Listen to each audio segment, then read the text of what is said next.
Queridos, eu quero ler uma passagem bíblica com vocês. Vamos ler juntos. Atos, capítulo 13, 28 a 30, diz assim: mesmo não achando motivo legal para uma sentença de morte, pediram a Pilatos que o mandasse executar.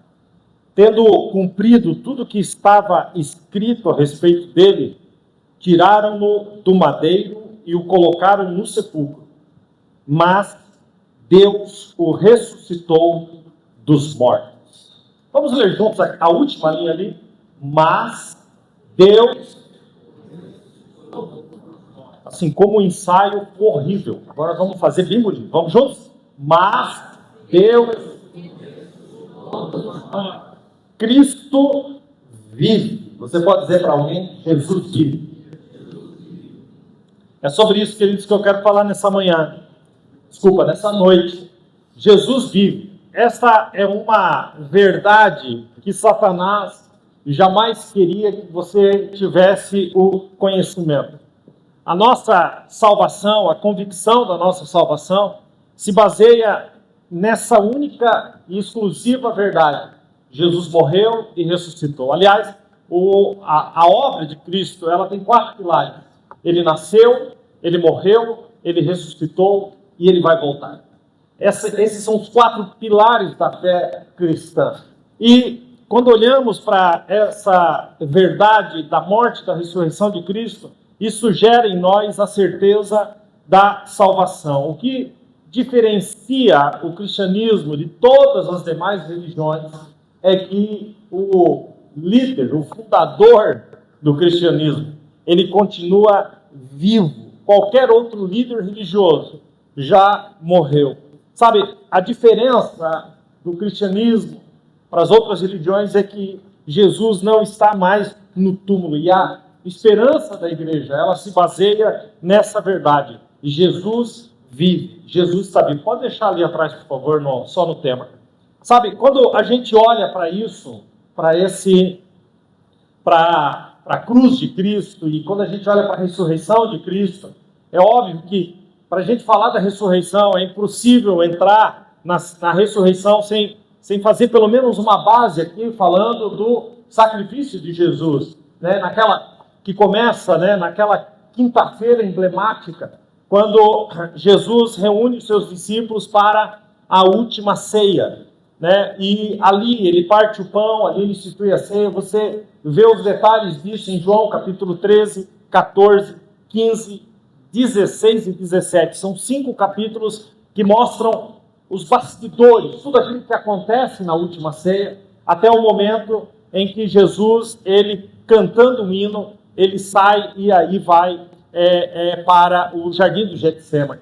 A palavra de Deus nos mostra esse caminho, esse trajeto. Jesus, ele desce pelo Vale do Cedron e quando ele chega no pé do Monte das Oliveiras, tem ali um jardim chamado Jardim do Getsemane, um jardim de oliveiras milenares, né? Estão lá muitas delas ainda de pé, vivas, né? São oliveiras que testemunharam a agonia do nosso Jesus. Naquele jardim, ele foi agonizando de tal forma que ele suou sangue. O seu sangue se tornou em gotas de sangue. A medicina explica isso como um processo chamado hematidrose, que é um processo quando as veias capilares se rompem e se juntam junto com o suor e suor. Isso só é possível, falando do ponto de vista da medicina, quando alguém está debaixo de terror, de estresse absoluto, de algo que é de angústia extrema. Isso é possível acontecer no corpo humano, revelando toda a angústia que estava vindo sobre Jesus. Vocês conhecem? Eu quero apenas caminhar um pouco nisso, para a gente falar um pouco mais sobre a ressurreição. Mas vocês conhecem a história. Jesus é preso naquele jardim e levado para a casa de um sumo sacerdote chamado Anás. E Anás manda para a casa de outro sumo sacerdote chamado Caifás. E ali, na casa de Caifás, queridos, nós temos aquilo que foi o julgamento mais cruel e ilegal do mundo. O Sinédrio se reúne na casa de Caifás naquela madrugada O Sinédrio era um grupo de 70 homens que julgavam as questões do povo e eles deveriam fazer isso à luz do dia, na porta da cidade. Mas eles fizeram na calada da noite, julgando Jesus. Ali começa a violência total sobre o nosso Senhor, né? E ali ele recebe a primeira bofetada que abriria, né, aquela sequência de violência. A Bíblia não diz, mas quando você vai à casa de Caifás, está lá até hoje em Jerusalém intacta, a gente descobre que, pelos historiadores, que os homens que eram julgados ali, quando precisava passar de um dia para o outro naquele lugar, eles amarravam esse cidadão e amarravam seu corpo e depois amarravam seus pés e o colocavam de cabeça para baixo dentro de um poço. E a pessoa ficava amarrada sem encostar no fundo. Ficava amarrada uma certa altura, bem metro do chão, amarrada de cabeça para baixo, só era tirada pelos pés no dia seguinte. Quando você vai na casa de Caifás, está lá até hoje, eles fizeram uma escavação e você tem a oportunidade de descer por uma escadaria e entrar nesse poço e olhar o poço de baixo para cima. E lá no pé desse poço, eles fizeram uma sala não muito grande, do tamanho aqui desse palco, desse púlpito que está aqui, e você tem a oportunidade de entrar ali, pode entrar apenas de 10 em 10 pessoas, você desce por uma escada apertada, e quando você chega lá, tem uma mesinha como essa, não tem mais nada naquele lugar, você consegue olhar de baixo para cima do poço, por onde desciam aqueles que estavam sendo julgados e amarrados de ponta cabeça, e a primeira pergunta que vem à cabeça é, uma vez que Jesus viveu essa situação, o que passou no coração do Senhor naquelas poucas horas que ele ficou naquela posição, naquele lugar. E lá dentro dessa câmara de pedra tem uma mesinha e existe um salmo aberto, um salmo messiânico, que é apontado como o salmo que mostra os sentimentos de Jesus dentro daquele poço, naquele lugar, naquela noite de quinta-feira. Esse salmo está em mais de 120 línguas, num livro gigantesco. E ali você procura a sua língua, né? E nós abrimos ali e começamos a ler em português. E quando nós lemos o Salmo 88 em português ali dentro, nós fomos inundados pelo sentimento que Jesus teve. Eu quero apenas citar 1 ou 2 versículos desse Salmo 88. Diz assim: eu tenho sofrido tanto, versículo 3, eu tenho sofrido tanto, que a minha vida está à beira da sepultura. Sou contado entre os que descem a cova. Sou como um homem que já não tem forças. 18, o último versículo do Salmo. Os meus inimigos foram tirados, e os meus companheiros, e as trevas são a minha única companhia. Jesus ficou de ponta cabeça dentro daquele poço ali. E eu lembro que quando nós estávamos ali, nós começamos a ler, nós começamos a chorar e a entender o sacrifício de Jesus desde a perspectiva da quinta-feira, não apenas da perspectiva da cruz. Bom, Jesus é tirado dali ao amanhecer e levado até Pilatos. E quando chegam a Pilatos, eles querem condenar Jesus por blasfêmia. Eles levam já uma condenação para Pilatos, dizendo: olha, o Sinédrio já condenou por blasfêmia, porque ele diz que é filho de Deus, que ele é Deus. Isso não era suficiente para Pilatos. Pilatos não queria se envolver nessas questões religiosas. Então eles acusam Jesus de sedição, de querer ser rei no lugar de César. E essa condenação, sim, é uma condenação muito séria. Mas Pilatos percebe que aquele homem era um homem inocente e manda ele, na tentativa de se livrar daquela condenação, para Herodes. Herodes brinca com Jesus, e a palavra bíblica é brincar mesmo, com Jesus, e depois o manda de volta para Pilatos. Pilatos então decide, a partir de João capítulo 18, Pilatos decide que deveria dar ao povo uma espécie de satisfação violenta, para quem sabe aquele homem ser livre da morte. Então manda que Jesus seja chicoteado, açoitado. E a maior parte das pessoas, eu não sei como é que você vê o açoitamento, já falei isso outras vezes aqui, a maior parte das pessoas já morriam, querido, só no açoitamento romano, porque à medida que as costas iam sendo dilaceradas, ela ia sendo dilacerada com tanta profundidade que os órgãos saíam pelas costas da pessoa. E a pessoa já morria ali. Mas Jesus suportou tudo aquilo e então, trazido a Pilatos novamente, Pilatos o condena à morte. Esse açoitamento, quando eles trazem Jesus e apresentam diante do povo o nível de desfiguração humana, Jesus estava completamente desfigurado.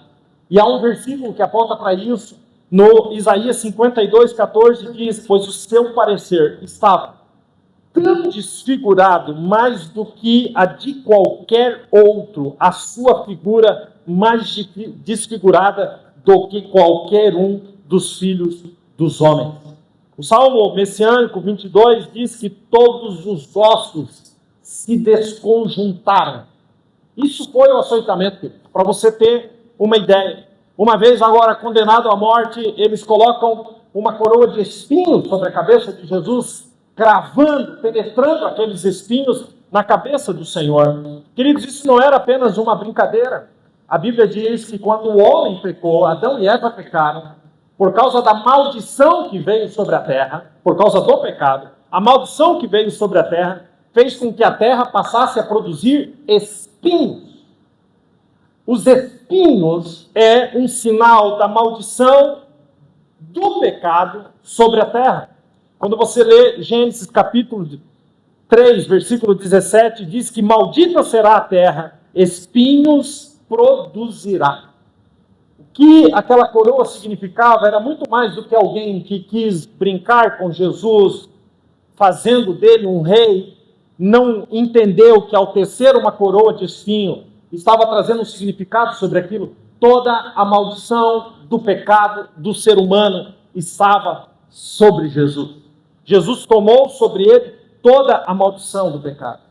Jesus é levado para a cruz. E quando a gente olha para a cruz, uma rápida passagem na cruz, como essa que está aqui no meio, quando você olha ela para a cruz, você pode ter 4 visões da cruz. Se você olhar a cruz de cima para baixo, a cruz pequena na terra, de cima para baixo, ela lembra uma espada. Olhando dessa forma, ela nos lembra a justiça de Deus. Toda a justiça de Deus foi satisfeita naquela cruz. Quando você olha a cruz de baixo para cima, você vê uma linha vertical e você vê uma linha horizontal. A linha horizontal mostra, aponta que a nossa conexão com Deus estava cortada, mas Jesus, ele é pregado naquela cruz, nos trazendo agora uma nova conexão, um novo e vivo caminho que nos leva a Deus. Quando a gente olha a cruz deitada no chão, do pé para a cabeça da cruz, a cruz deitada no chão, e você olha ela daqui para lá, ela lembra um antigo arado, desses que eram puxados por bois para revolver a terra, mexer a terra. Quando a gente olha para a cruz como um arado, você pode pensar, pastor, você está forçando. Bom, a Bíblia diz no Salmo 129, 3, um salmo também messiânico, diz assim: passaram o arado nas minhas costas e profundos foram feitos os cortes. A cruz foi como um arado passando por cima de Jesus. Finalmente, quando você olha para a cruz de longe, como você está vendo aqui, essa imagem de longe, ela te lembra uma antiga balança. Lembra aquela balança da justiça com 2 pratos? Lembram dessa balança? Quem lembra dessa balança também? Vocês estão comigo aqui? E essa balança, quando nós somos colocados nessa balança, diante de Deus, com as nossas falhas, com os nossos erros, nós somos achados em falta. Foi o que Deus disse para Belsazar, em Daniel capítulo 5, 27. Deus diz assim: pesado fostes na balança e achado em falta. Quando nós somos colocados na balança, nós somos achados em falta porque somos falhos.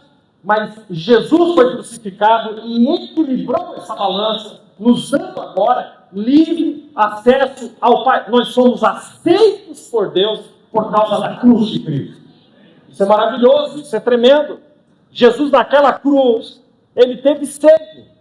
E às vezes a gente quer desassociar essas coisas de nós, mas eu preciso dizer que ele teve sede para que nós não tivéssemos sede. Ele suportou a nossa sede para que nós nos saciássemos nele. Lembra que Jesus diz em João capítulo 7, versículo de número 37, se alguém tem sede, venha a mim. Quem crer em mim, como diz as Escrituras, rios de água viva fluirão do seu interior. Depois de tanto sofrimento, Jesus, ele antes de entregar o Espírito, ele diz, está consumado. A palavra está consumado, ela vem do grego tetelestai, ele disse tetelestai. E essa palavra era usada para muitas coisas, mas uma delas, que é a que eu amo, que me faz amar tanto o Senhor, é que quando um artista, ele fazia uma obra de arte, uma pintura, podia ser do tamanho que fosse, quando aquela obra estava perfeita, terminada, a sua obra estava pronta, esse artista dava 3 passos para trás, ele conferia tudo aquilo de novo, ele dizia, no ponto de vista dele, está perfeito, então ele dizia, terminei, ele dizia, tetelestai, está consumado. Quando Jesus diz está consumado, ele está dizendo de forma linda e maravilhosa, está consumado. Eu morri por aqueles que hão de crer em mim. Ele olha para a sua obra não com um olhar pejorativo, mas ele olha como algo excelente. O Cordeiro de Deus, imaculado, morreu para tirar o pecado do mundo.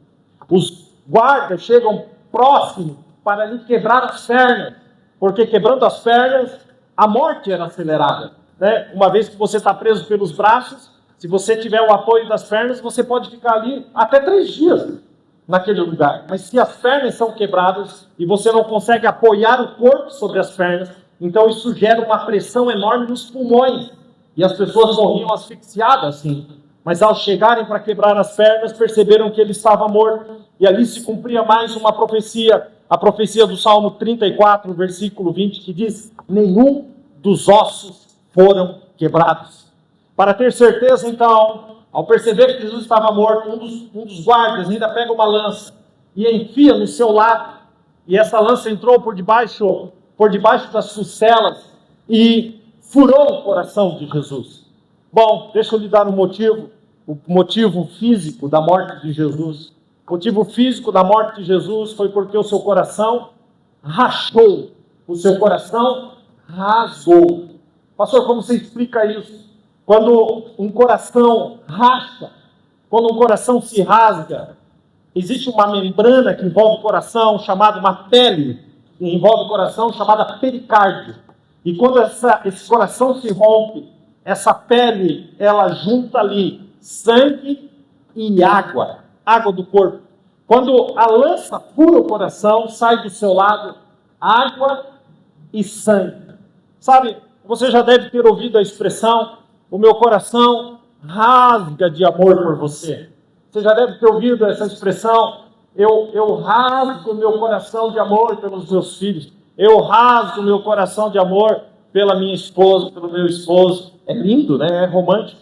Mas eu quero lhe dizer, Jesus literalmente rasgou o seu coração de amor por mim e por você. Literalmente. Sabe, Jesus entrega o seu espírito. E ali conclui 5 tipos de violências que um ser humano pode sofrer. Jesus sofreu todas elas. Jesus sofreu a contusão através dos murros, dos socos e dos chutes. Jesus sofreu a laceração através do chicote. Jesus sofreu a penetração da carne através dos espinhos na sua cabeça. Jesus sofreu a perfuração através dos pregos. E Jesus sofreu a incisão através da lança. Todo tipo de violência. Jesus sofreu todas elas. E alguém diz, se o coração do pai, ao ver o seu filho naquela cruz, a Bíblia diz que houve trevas sobre a terra.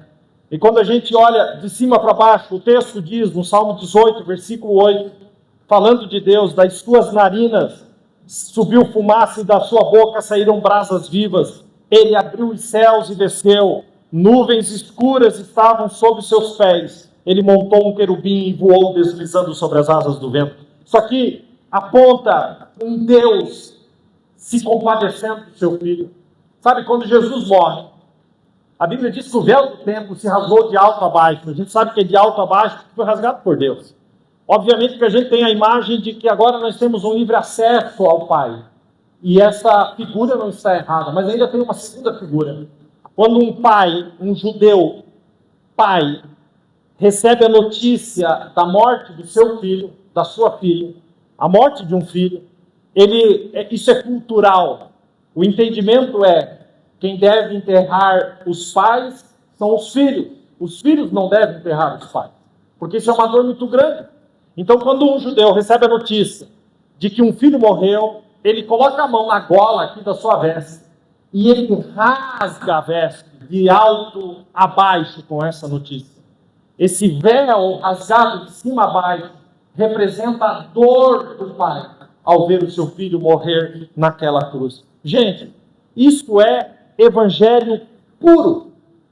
Isso é João 3,16, porque Deus amou o mundo de tal maneira que deu o seu Filho unigênito para que todo aquele que nele crê não pereça, mas tenha a vida eterna. Eu gosto do cântico de Romanos capítulo 8, versículo 31, quando Paulo está escrevendo. É como se Paulo estivesse sentado aqui nessa noite e tivesse ouvido aquilo que eu já disse aqui. Então Paulo, ao ouvir aquilo, eu não sei como você reage diante disso que eu estou te dizendo, mas se Paulo estivesse aqui, ele reagiria da seguinte forma, como ele reagiu em Romanos 8,31. Ele se levantaria aqui e diria: que diremos, pois, diante de todas essas coisas? Diante de tudo isso que você está falando? E aí ele concluiria: se Deus é por nós, quem será contra nós? Escute, aquele, falando de Deus, que nem mesmo o seu próprio Filho poupou, antes entregou por todos nós, como nos não dará também com ele todas as coisas? Aí ele continua: quem tentará acusação contra os escolhidos de Deus? É Deus quem os justifica. Quem é que condena? Pois é Cristo. Escute, pois é Cristo que morreu, ou antes, quem ressuscitou dentre os mortos e está à direita de Deus e intercede por cada um de nós. Jesus morreu, Jesus ressuscitou e está sentado à direita de Deus intercedendo por cada um de nós. Você pode aplaudir o Senhor por isso?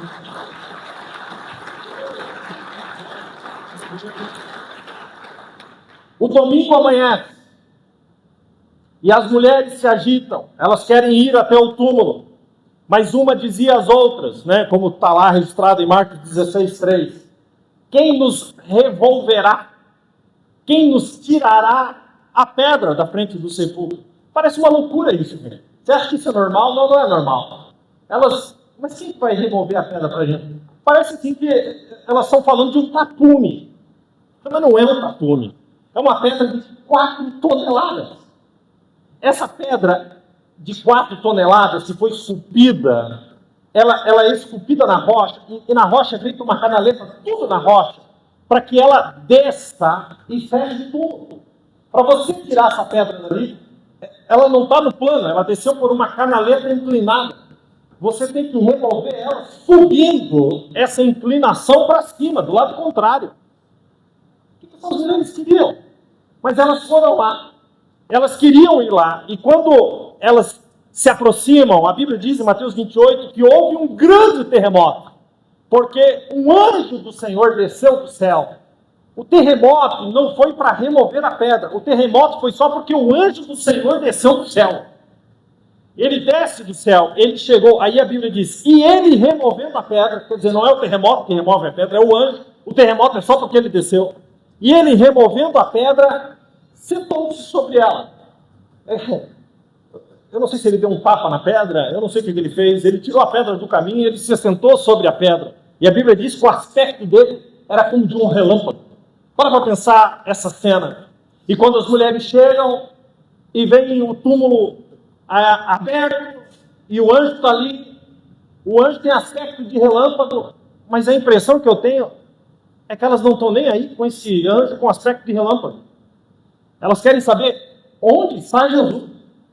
É interessante, gente, porque a gente vive numa geração que, se a gente vê um anjo, meu Deus, tem gente que vai dar um duplo mortal carpado da Daiane dos Santos, porque tem um anjo. Parece que essa geração está mais querendo ver anjo do que querendo ver Jesus. Elas chegam ali e começam e elas percebem que Jesus não está ali, que Jesus, que o túmulo está vazio. E aí esse anjo pergunta para elas assim, viu, por que vocês estão buscando entre os mortos aquele que vive? Isso é tremendo. O anjo olha para ela e diz assim, viu, vocês estão no cemitério, procurando alguém que está vivo? Aí ele continua e diz, Lucas 24, 5 e 6, por que buscais o vivente entre os mortos? Ele não está aqui. Ele ressuscitou. Elas são impactadas por aquela notícia. E saem correndo. E avisam os discípulos. Quando João e Pedro ficam sabendo, os dois saem disparados. Pedro sai correndo na frente. Mas João ultrapassa Pedro na corrida. Ok? É assim, saiu correndo na frente, cansou. Eu acho que eu era Pedro, gente. Eu era Pedro. Tem uns caras aqui que hoje, antes de vir para o culto da manhã, já correram 10 quilômetros. Hoje de manhã. Esses caras é tudo João. Eu era Pedro.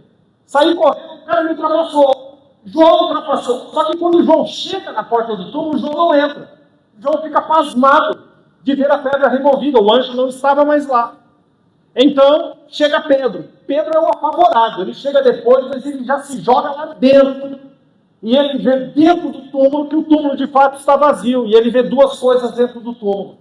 Ele vê o lençol que enrolaram o corpo de Jesus. E ele vê o lenço à parte que enrolaram a cabeça de Jesus. Mas uma coisa chama a atenção. João 20, versículo 6. O lenço que estivera sobre a cabeça de Jesus. Olha o que diz agora o versículo 7. E o lenço estava dobrado à parte. Bom, quando Pedro entra, Pedro vê um amontoado de lençol e um lenço dobrado à parte. Bom, para a gente entender por que isso está registrado, a gente precisa fazer aí uma imersão na cultura judaica. Quando um senhor, vamos colocar assim, um dono de uma fazenda, ele tinha os seus servos, e ele se assentava à mesa para comer, ele era servido pelos seus servos. E se ele precisasse levantar da mesa por algum motivo, ele se levantava, e os servos não tinham essa comunicação. O senhor vai voltar? O senhor não vai? O senhor terminou de comer? Não terminou? Eu deixo aqui as coisas para depois o senhor continuar? Ou o senhor já terminou mesmo? Não precisava dessa comunicação, porque pela cultura, se o senhor da fazenda, ele pegasse o lenço e só o guardanapo, e ele só fizesse um montinho assim, ele levantava e saía, ele estava dando um recado. Eu terminei, acabei, pode recolher, eu não vou voltar mais. Mas se aquele homem dobrasse aquele guardanapo, aquele lenço, e colocasse na mesa dobrado e saísse, havia um recado. Eu estou indo, mas eu vou voltar. Quando Pedro entra dentro do túmulo e vê o lenço dobrado, Jesus estava deixando um recado. Eu ressuscitei, eu estou indo, mas eu vou voltar. Querido, eu não sei se você sabe, assim, Jesus vai voltar. Quem crê aqui que Jesus nasceu, diga amém? Quem crê que Jesus morreu, diga amém? Quem crê que Jesus ressuscitou, diga amém? Então você tem que crer que Jesus vai voltar. Amém? Jesus vai voltar. Isso está explícito no lenço. Eles saem correndo do túmulo. E as mulheres que o chamaram estão ali. E Maria entra dentro do túmulo e se lança sobre aquele lugar onde estava a cabeceira, onde tinha a cabeceira e onde foi colocado os pés de Jesus naquele túmulo. E ela começa a chorar. E de repente chega alguém por trás dela e faz uma pergunta para ela: por que choras? Quem que você está buscando? João 20, versículo 14, 15, 16. Quem que você está buscando? E essa mulher, Maria, olha para trás e diz, Maria dá uma olhada rápida e continua com os olhos fixos. E a Bíblia diz, porque achou ela que era o hortelão, o jardineiro que estava falando com ela. E ele disse, Senhor, ela diz, Senhor, Senhor com S minúsculo, homem, se você o levou daqui, me diz onde tu o colocou, porque eu o levarei. E aí, aquele homem que estava atrás dela dá um grito, dá um ponto de exclamação: Maria! Maria! E a Bíblia diz que ela, voltando-se para trás, viu que era o próprio Jesus ressuscitado. E ela disse: Mestre. Ela disse Raboni, que quer dizer mestre. É interessante, porque Jesus está falando e ela não reconhece a voz. Ela bate o olho rapidamente, não reconhece nem a fisionomia, até porque a última fisionomia dela é do Jesus desfigurado. E agora nós estamos aqui diante do Cristo ressuscitado. Ela não reconhece, ela não consegue perceber que é Jesus, mas quando Jesus chama ela pelo nome, ela reconhece. Sabe, isso aqui é muito lindo, porque Jesus, ele nos chama pelo nome. Isso é cheio de identidade. Ele nos conhece pelo nome. Ele não morreu por gente que ele não conhecia. Ele conhece cada um de nós. Ele chama a gente pelo nome. E isso é maravilhoso, gente. Eu lembro quando eu era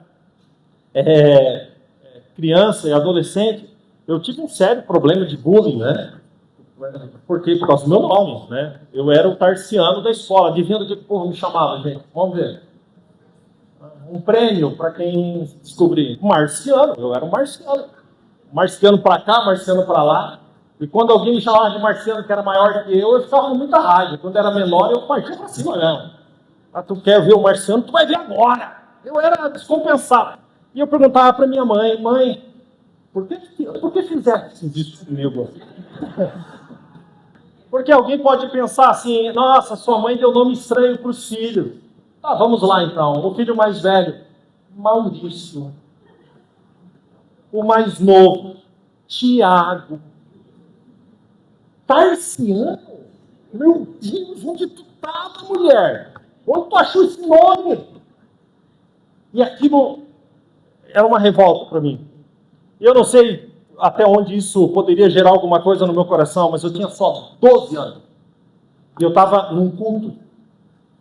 E tinha uma pessoa de fora, e a gente estava numa outra igreja, que tinha muito disso. A igreja daqui ia visitar a igreja de lá, e tinha muito disso. E a gente foi visitar uma outra igreja. Eu estava lá, 12 anos.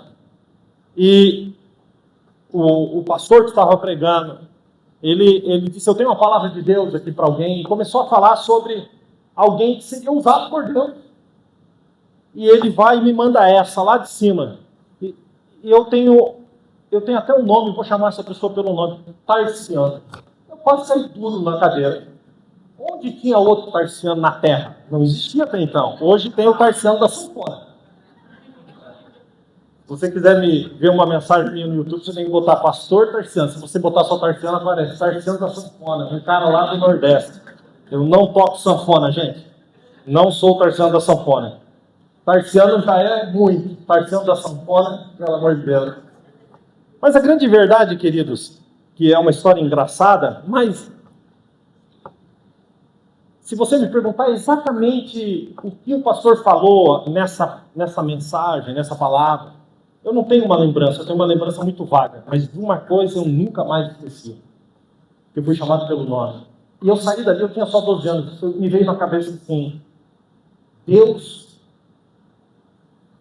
me chama, Deus me conhece pelo meu nome. E, gente, eu vou falar uma coisa para vocês: eu sarei. Chegava na escola, os meninos não sararam, continuaram me chamando de Marciano. Mas aquilo não me atendeu. Eu dizia: gente, eu não quero nem saber mais disso. Deus me chama pelo nome. Deus me conhece pelo nome. E é isso. O meu nome está na boca de Deus. E é isso que importa. Sabe, ele diz Maria. E quando ele diz, ela desperta, ela reconhece, porque ele está chamando ela pelo nome. Deixa eu dar uma notícia para você. Deus conhece você pelo seu nome. Deus te conhece pelo nome. Deus morreu por aqueles que ele conhece, e aqueles que ele conhece, ele chama pelo nome. Amém? Bom, naquela tarde, Jesus tem um encontro com os discípulos no caminho de Emaús, e já falo um pouquinho sobre isso. E naquela noite, Jesus tem um encontro com os seus discípulos, e Jesus aparece no lugar onde eles estão reunidos de porta fechada, e Jesus aparece no meio e lhes mostra a mão e também lhe mostra o lado. Sabe, confirmando, fechando aquele domingo, o domingo da ressurreição. Jesus ressuscitou, Jesus está vivo, e porque Ele está vivo, muita coisa muda por conta disso. E eu gostaria rapidamente de só trazer alguns pontos aqui para você, e eu quero que você caminhe junto comigo. Vamos no primeiro. Porque Ele está vivo, o túmulo está vazio. Vamos dizer juntos? 1, 2, 3. Porque Ele está vivo, o túmulo está vazio. A arqueologia jamais encontrou os restos mortais de Jesus. Os maiores homens da humanidade têm seus túmulos, têm suas covas, têm de alguma forma os seus restos mortais, nem que seja pó. Os restos mortais estão aí. Todos os humanos que passaram nessa terra tiveram seus restos mortais, foram sepultados. Nós que estamos aqui debaixo desse teto também seremos sepultados se Jesus não voltar antes disso. Se a gente entender que a gente nasce e começa a caminhar para a morte, pastor, eu não gosto de pensar nessas coisas, mas quando você entende isso, a sua vida cria um sentido diferente. Você aproveita melhor cada dia, cada hora, cada minuto do ar que Deus te deu, do ar que Deus te deu para respirar. Sabe, todos os humanos, todos nós, deixaremos aqui os nossos restos mortais. Se você for lá na Arábia Saudita, no Oriente Médio, e for até Meca, você vai encontrar lá o túmulo do fundador do islamismo, Maomé. E lá está escrito, aqui são os restos mortais de Maomé. Se você pegar um avião e for até a França, você vai achar o túmulo lá de Allan Kardec, o pai do espiritismo. Sabe o que está escrito no túmulo dele? Aqui estão os restos mortais de Allan Kardec. Se você pegar um avião e for até na Índia, você vai ter lá o túmulo de Buda, o pai do budismo. Sabe o que está escrito no túmulo dele? Aqui são os restos mortais de Buda. Agora, se você pegar um avião e for até Jerusalém e encontrar o túmulo de Jesus, eu vou dizer uma coisa para você. O túmulo está lá. Mas sabe o que está escrito na porta? Ele não está mais aqui, porque Ele ressuscitou. Jesus ressuscitou. Essa é a diferença. Essa é a nossa esperança. Quem está entendendo isso, diga amém? Deixa eu continuar. Porque Ele está vivo, nós temos alegria. Vamos juntos? Porque Ele está vivo, nós temos alegria. Dá um sorriso para alguém, hein? Você está feliz. A Bíblia nunca nos garantiu que nós não teríamos adversidade.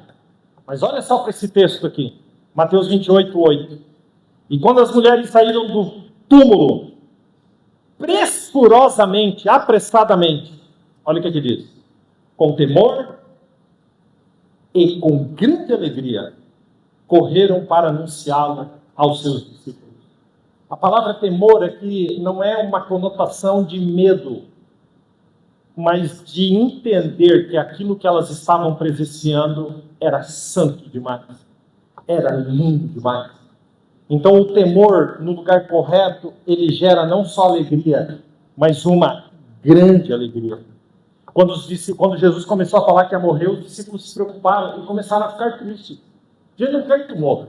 Bom, Jesus então lhes contou a história da mulher grávida. Esses dias atrás usei isso aqui numa das ministrações. João 16, 21, Jesus diz para eles: a mulher, quando está para dar à luz, tem tristeza, porque é chegada a sua hora, mas depois de ter dado à luz, já não se lembra da aflição pelo prazer de haver nascido um homem no mundo.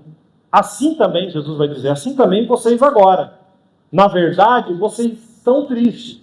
Ele estava falando da sua morte. Mas ele diz assim, mas outra vez os verei, e o vosso coração se alegrará, e a vossa alegria nunca mais lhe será tirada. Jesus está dizendo, queridos, que a alegria do cristão está no fato de que Jesus ressuscitou. A gente precisa ter esse entendimento. A nossa alegria ela não é circunstancial por algo que estamos vivendo. Nós já temos uma fonte de alegria eterna. Qual é essa fonte? A ressurreição de Jesus. Jesus ressuscitou. Ele vive. Quando você abre a Bíblia no Salmo 30, versículo 5, diz assim: o choro pode durar uma noite. Quem continua comigo? Mas a alegria vem pela manhã. De que manhã você acha que esse texto está falando?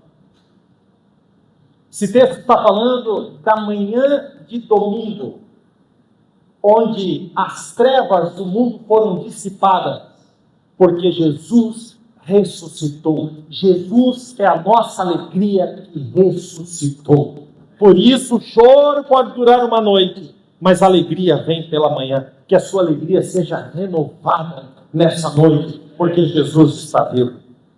Terceiro ponto, porque Ele vive, o nosso coração se aquece. Sabe, Jesus quer aquecer o seu coração. Voltando nos dois discípulos do caminho de Emaús, eu não vou falar sobre eles, Lucas 24, profundamente aqui, mas só lembrá-los que eles não reconheceram Jesus no caminho, mas quando Jesus entra na casa deles e parte o pão, a Bíblia diz que no partir do pão reconheceram Jesus. E eles saem correndo de Emaús de volta a Jerusalém, 11 quilômetros na madrugada, correndo a pé. E eles falavam entre eles, eles diziam: não ardia em nossos corações quando Ele falava conosco no caminho? Sabe por que o nosso coração arde? Porque Jesus está vivo. Sabe, quando eu estou dirigindo, quando eu estou num culto como esse, quando a gente está diante de Deus, meu irmão, o coração tem que arder. Salmo 29, 7 diz: a voz do Senhor separa as labaredas de fogo. Sabe, é uma voz que aquece o nosso coração. No frio inverno da alma, Ele é aquele que aquece o nosso coração. Eu estou quase terminando.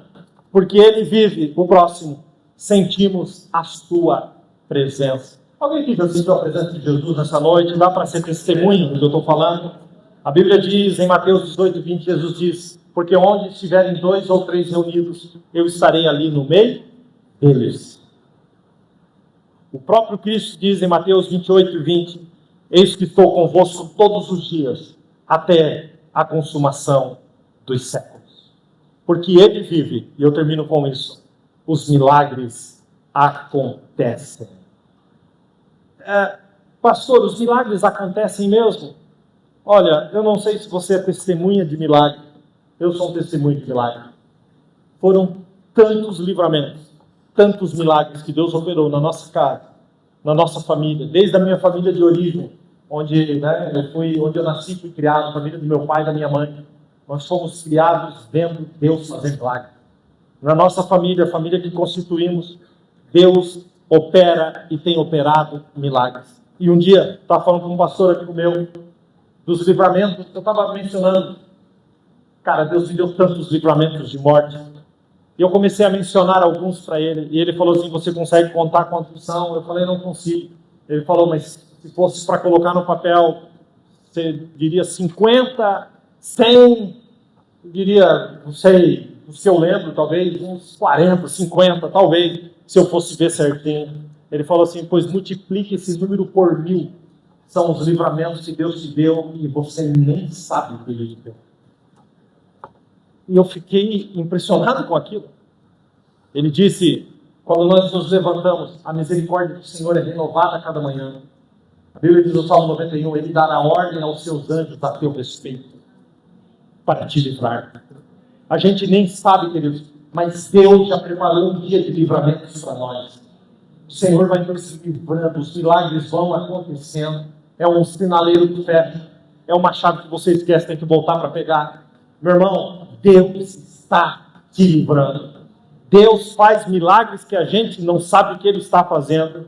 Os que a gente vê, esses a gente conta. Os que a gente não vê, a gente apenas agradece. Senhor, muito obrigado pelos livramentos, pelos milagres desse dia.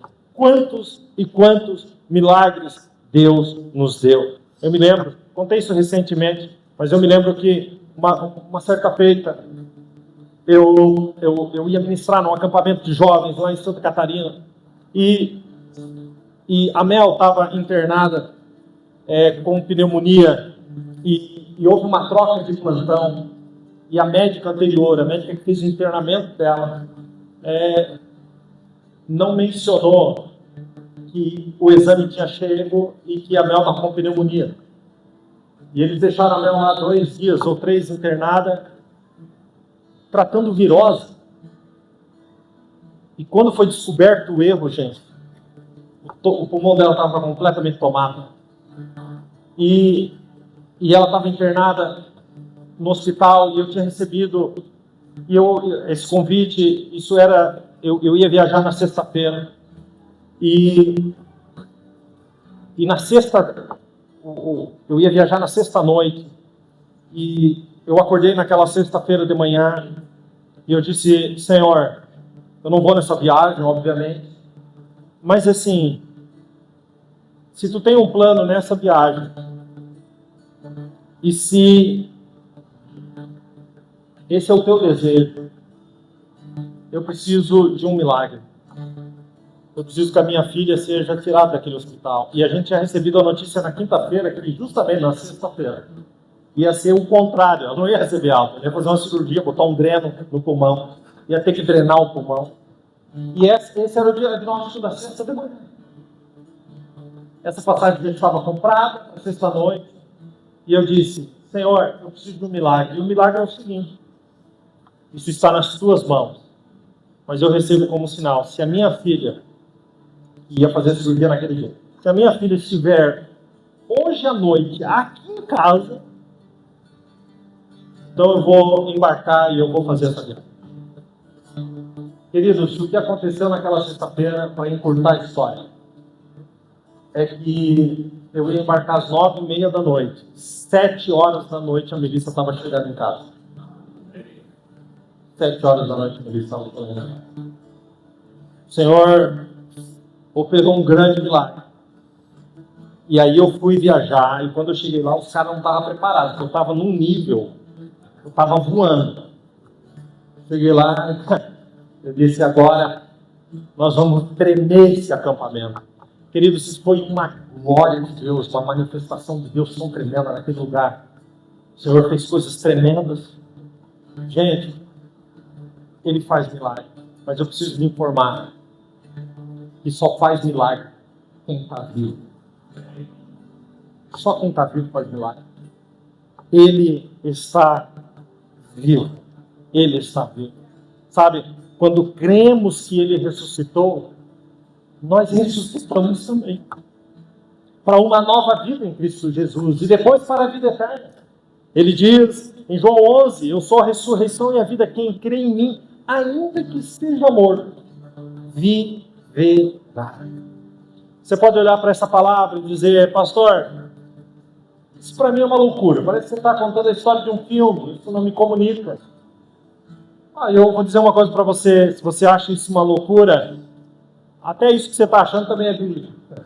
Bíblico no sentido de encontrarmos a razão para você pensar que é loucura. Paulo, escrevendo em 1 Coríntios 1,18, ele diz: porque a palavra da cruz é loucura para os que perecem, mas para nós que somos salvos é o poder de Deus.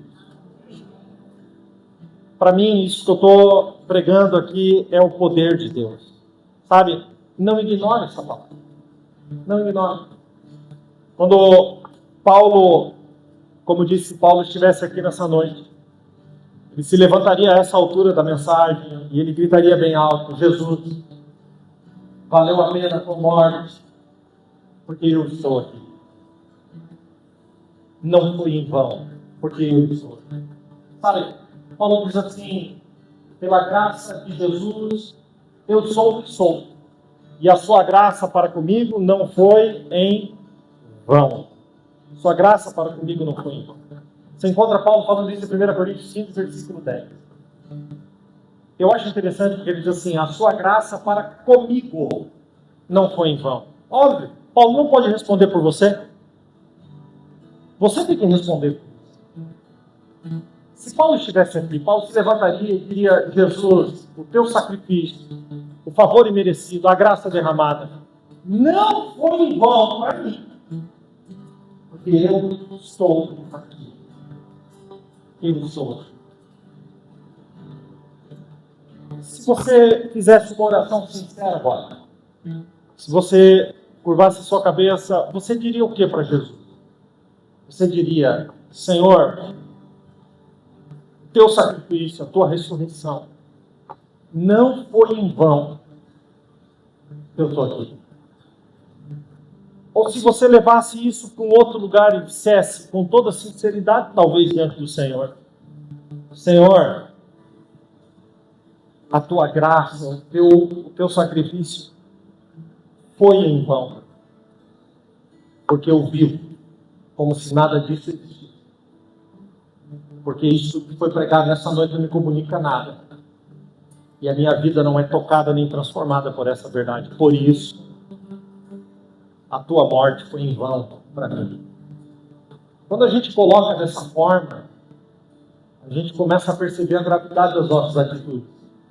Porque ainda que a gente não tenha coragem de dizer, a gente vive dessa forma. Muitos de nós. Me lembro que eu encontrei uma pessoa que estava longe do Senhor, tinha vivido um tempo próximo de Jesus, depois desanimou, largou tudo, foi para o mundo. E eu encontrei essa pessoa, e essa pessoa disse: pastor, eu me desviei, eu saí, não estou mais. E eu disse para ele: quanto tempo faz isso? Se eu não me engano, ele disse 2 anos. E ele estava extremamente convicto daquilo que ele estava falando. Tipo, sair não é para mim, não quero. E eu disse para ele: então você pode dizer para Jesus: Senhor, foi em vão a tua morte. Vamos junto, vamos dizer junto? Vamos. E ele olhou para mim e disse: não, aí não. Eu falei: não, vamos juntos. Diga: Senhor, foi em vão. Eu estou vivendo uma vida como se nada disso existisse. Isso impactou aquele rapaz. E ele ficou me olhando meio que assustado por eu ter abordado ele daquela forma. E eu vi que o olho dele encheu de lágrimas. Eu disse para ele: você está há 2 anos afastado do Senhor. Você não é sobre igreja, mas é sobre o Senhor. Não é sobre religiosidade, vamos colocar assim. Mas é sobre o Senhor. Eu disse: você consegue ficar mais 2 anos? A essa altura, toda a convicção dele tinha ido embora. E ele falou com a voz embargada, ele disse para mim: não, eu não aguento mais viver uma vida longe do Senhor. Onde estava a convicção? E a essa altura ele já começou a chorar. E eu disse para ele: meu filho, você não precisa esperar um final de semana para você ir numa igreja. Volta agora para Jesus. Jesus te ama. Jesus morreu. E ao invés de nós terminarmos esse encontro com você dizendo foi em vão, você vai dizer: não foi em vão. Porque eu estou aqui, Jesus, mais uma vez. Olha que lindo. Olha que lindo isso. Lá na frente, review da 1 Coríntios 15, quando você vai para a 2 Coríntios 12, você vê um Paulo desesperado, orando a Jesus e dizendo: eu tenho um espinho na carne. E eu tenho orado para que Jesus tire esse espinho. Já orei 3 vezes a respeito disso. A saber, ele vai dizer o que é o espinho: o mensageiro do diabo, que já me esbofeteou 3 vezes. Está lá em 2 Coríntios 12. E ele ora e diz: Senhor, tira. E a resposta de Jesus foi: a minha graça te basta, porque o meu poder se aperfeiçoa nas tuas fraquezas. Alguém precisa receber essa palavra. A graça de Jesus é suficiente. Nós não podemos abrir mão do Senhor. Não podemos. Sabe, hoje é Páscoa. E a gente tem que fazer festa mesmo. Mesmo. Mas a Páscoa, querido, receba essa palavra. Não é sobre coelho. É sobre o cordeiro. A Páscoa, querido, não é sobre chocolate. É sobre o sangue de Jesus. A Páscoa não é sobre o ovo, a Páscoa é sobre a cruz. A cruz de Cristo. E nós devemos, sim, fazer festa. 1 Coríntios 5:7. Paulo escreve assim: porque Cristo, nossa Páscoa, foi sacrificado por nós. Por isso, façamos festa. O que Paulo está mandando a gente fazer? Vamos juntos? Festa. Pode dizer, pode dizer. É para a gente fazer uma festa. E se eu te falar que Jesus também faz festa? Você fica assustado? Por que nós devemos fazer festa?